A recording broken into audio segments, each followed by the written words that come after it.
Young Chinese woman who drew nationwide attention in 2011 after flaunting her lavish lifestyle online as the general manager of China's Red Cross Commerce is once again at the subject of heated online debate.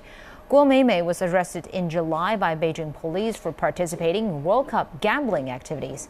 Details of her case, including gambling and prostitution, have been unveiled. Take a look. During this year's World Cup, Beijing police busted a gang that created an account on a foreign gambling website and organized illegal betting activities via phone and the chat application WeChat. Meimei was caught in the sweep. I was gambling on football online during the World Cup. According to the investigation, this is only a small part of Guo's long gambling story. Evidence shows since 2010, she's traveled to Macau, Hong Kong, and neighboring countries of China to gamble up to 60 times. Her personal assistant says Meimei is a compulsive gambler. Meimei goes to Macau for gambling a lot. She bets a lot.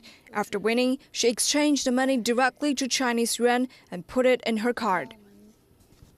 But her own betting wasn't enough. In late 2012, she met a professional Texas poker player. I met a foreign boyfriend. We started to date after we met each other for some 4 to 5 days. Guo and the boyfriend, Mr. Kang, started to set up their own casinos in Beijing. Guo invited her friends to play. Police estimate the stakes per game to worth from hundreds of thousands to millions of yuan. Guo's illegal commissions were hundreds of thousands. There are also allegations of prostitution. She told her family she was going to attend a commercial performance in Ningbo, but she wasn't. She was going to meet a man. He picked us up at the airport. That was the first time that they met. He already booked a room for them at a hotel. When I went to help her gather things the next morning, there was 250,000 yuan at the bedside. Apparently, this was routine for Guo. By her own admission, in July 2013, she flew from Beijing to Guangdong to meet a man after receiving a 50,000 yuan advance. He transferred 50,000 yuan to my card, and he gave me another 300,000 Hong Kong dollars.